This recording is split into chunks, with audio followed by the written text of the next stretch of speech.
आप सभी को प्रणाम। ओम काली।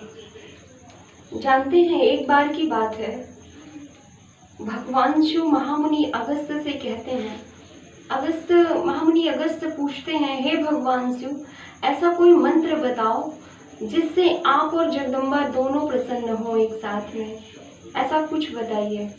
फिर भगवान शिव अगस्त से कहते हैं, हे अगस्त, ये ओम काली शब्द ऐसा है जिसको कहने से, जिसको बोलने से भगवती की तीनों शक्तियों का जो बल एक साथ मिलता है। तीनों शक्तियों की कृपा माँ जगत जननी जगदम्बा की एक साथ प्राप्त होती है। तीनों शक्तियाँ कौन?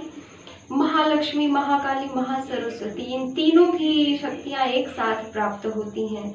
वो कैसे? जैसे अभी आज के समय में किसी के पास बल है, धन है, शक्ति नहीं है। किसी के पास बल भी है और शक्ति भी है, बुद्धि ही नहीं है। किसी के पास बुद्धि भी है, बल भी है, पर वो शक्ति भी है, पर वो जो है धनहीन होता है।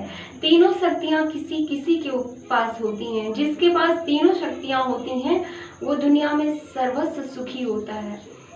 तो और दूसरी बात ये बोले कि हे भगवान अगस्त, इस मंत्र से जितनी प्रसन्नता माँ जगत जननी जगदम्बा को होती है उससे कहीं ज़्यादा मैं प्रसन्न होता हूँ।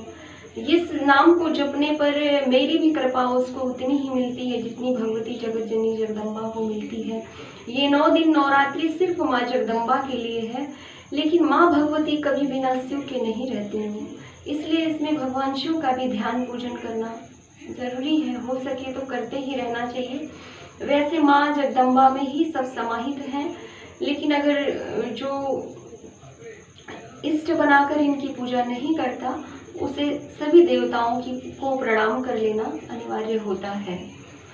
टाइम मिले, समय मिले तो इनको भी, जैसे हम ये बात इसलिए बता रहे हैं ना, बहुत सारे लोगों का कहना होता है कि नहीं, इसमें इनकी पूजा नहीं करी जाती, इनकी नहीं करी जाती। जैसे पितृपक्ष में चल रहा था तो बहुत सारे लोग एक साथ सबकी पूजा नहीं कर रहे थे, इसलिए मैंने कहा। वैसे शिव मंदिर जाना या नवरात्र में देवियों के दर्शन बहुत ज़रूरी होते हैं। समय मिले तो ज़रूर करना चाहिए। शक्तियाँ 10 दिशाओं से माँ जगदम्बा की बरसती हैं। ये 9 दिन नवरात्र ऐसा है, इसके जैसा कोई दिन नहीं है।